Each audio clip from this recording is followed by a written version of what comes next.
চূড়ান্ত সিদ্ধান্ত হচ্ছে ইনশাআল্লাহ প্রবাসী বাংলাদেশিরা এবারে ভোট দিবেন এবং ভোটের পদ্ধতি হবে পোস্টাল ব্যালট। জাতীয় নির্বাচনে ইভিএম ব্যবহার হবে না। আজকে আমরা চূড়ান্তভাবে সিদ্ধান্ত নিয়ে দলীয় নিবন্ধনের আমরা হালনাগাদ তথ্য আজকে নিয়েছি। প্রাথমিক যাচাইয়ের কাজ আজকে সম্পন্ন হয়েছে। টোটাল গত 7 মাসে 9 লক্ষ আবেদন নিষ্পত্তি করা হয়েছে প্রবাসী বাংলাদেশিদের ভোটের ব্যাপারে। চূড়ান্ত সিদ্ধান্ত হচ্ছে ইনশাআল্লাহ প্রবাসী বাংলাদেশিরা এবারে ভোট দিবেন এবং ভোটের পদ্ধতি হবে পোস্টাল ব্যালট। পোস্টাল ব্যালটে যে সীমাবদ্ধতা ছিল সেই সীমাবদ্ধতা কাটানোর জন্য এখন এই পোস্টাল ব্যালট পদ্ধতিটা হবে আইটি সাপোর্টেড পোস্টাল ব্যালট, তথা আগে যেটা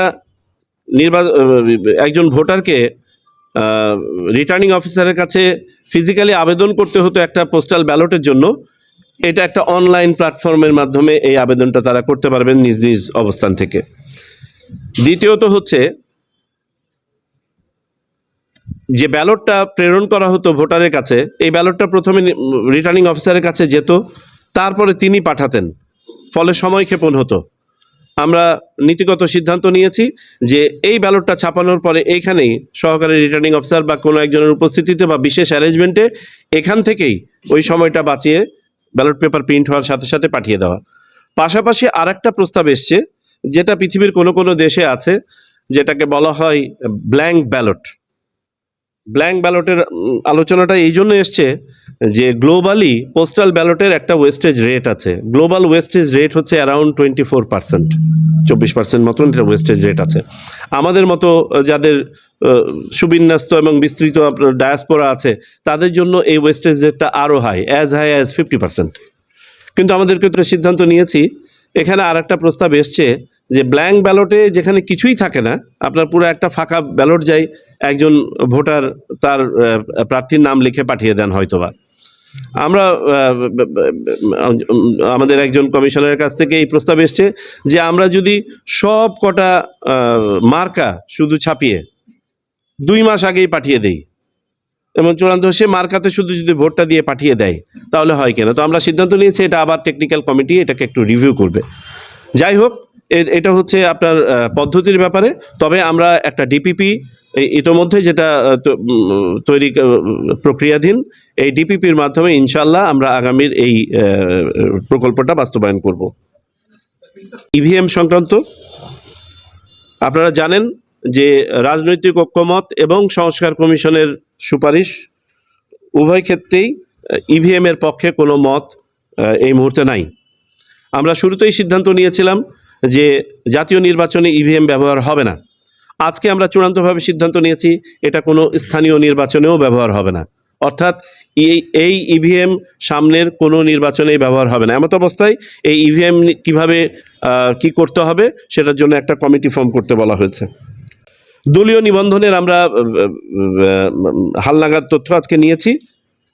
প্রাথমিক যাচাইয়ের কাজ আজকে সম্পন্ন হয়েছে এবং যাচাইয়ের পরে যে সকল দলের আপনার তালিকা পূর্ণাঙ্গ আছে বা তারা ফরম্যাট অনুযায়ী সকল সম্পন্ন করেছেন সেগুলো মাঠ পর্যায়ে ভেরিফিকেশনের জন্য চলে যাবে।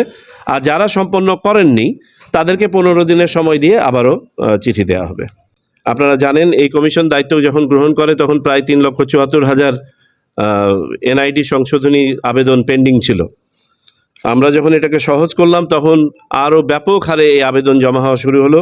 টোটাল গত 7 মাসে 9 লক্ষ আবেদন নিষ্পত্তি করা হয়েছে। বর্তমানে নতুন সহ বর্তমানে মাত্র 74,000 আবেদন পেন্ডিং আছে। এরপরে আসি, এর পাশাপাশি টেকনিক্যাল যে যারা আছেন তাদের ব্যাপারে আমরা একটা নীতিমালা করতে যাচ্ছি হয়তো বা অদূর ভবিষ্যতে, যাতে করে জব ডেসক্রিপশন এবং কোয়ালিফিকেশন অনুযায়ী যথাযথ ব্যক্তি যথাযথ জায়গায় পোস্টেড হন। বাদ পড়া ভোটারদের তালিকা আমরা যে বাড়ি বাড়ি গিয়ে হালনাগাদ করেছি, আপনারা জানেন বাড়ি বাড়ি গিয়ে হালনাগাদ কার্যক্রমে আমাদের 44 লক্ষ আজ পর্যন্ত 44,66,602 জন বাদ পড়া ভোটার আমরা পেয়েছি যারা নিবন্ধন করেছেন নতুনভাবে। আর তালিকার মধ্যে মৃত ভোটার পেয়েছে আমরা বাদ পড়েছে 21,32,590 জন।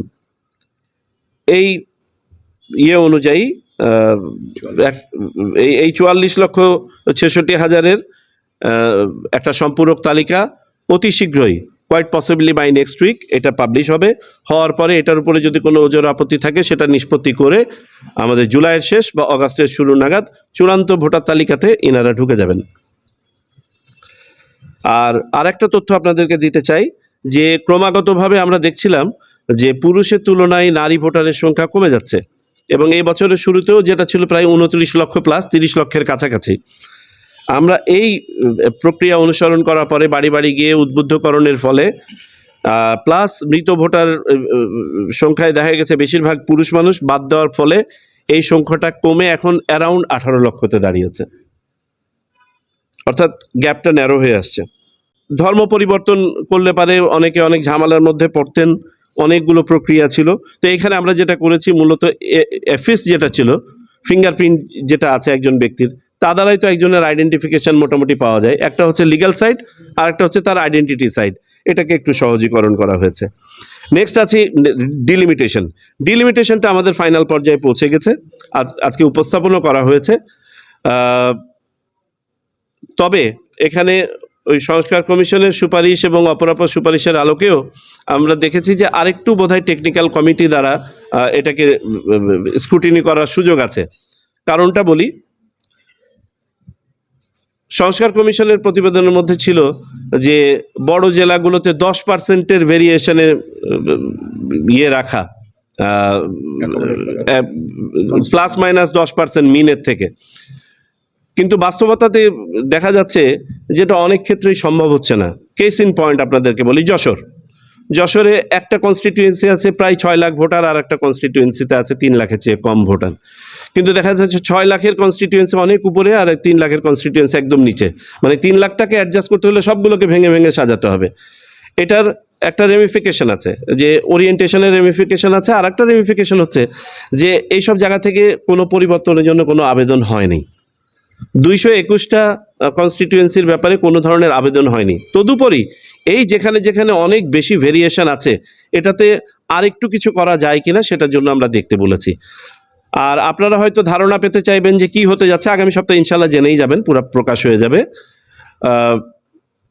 একটা ইয়ে ছিল যে ঢাকা শহরে যে আপনার আসন সংখ্যাগুলো বেড়েছিল সেগুলো কমবে কিনা, খুব বেশি কমবে না, খুব বেশি কমবে না। তার বাস্তবতা হচ্ছে ঢাকা শহরে জনসংখ্যা বেড়েছে ব্যাপক হারে এবং ভোটার সংখ্যাও বেড়েছে ব্যাপক হারে এই লাস্ট 17 বছরে।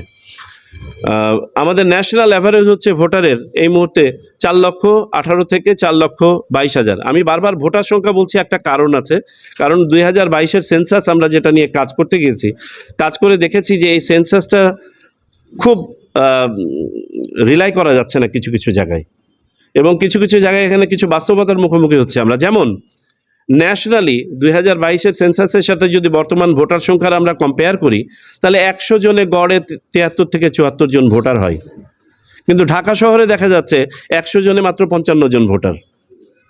গাজীপুর শহরে দেখা যাচ্ছে 100 জনে মাত্র 51 জন ভোটার।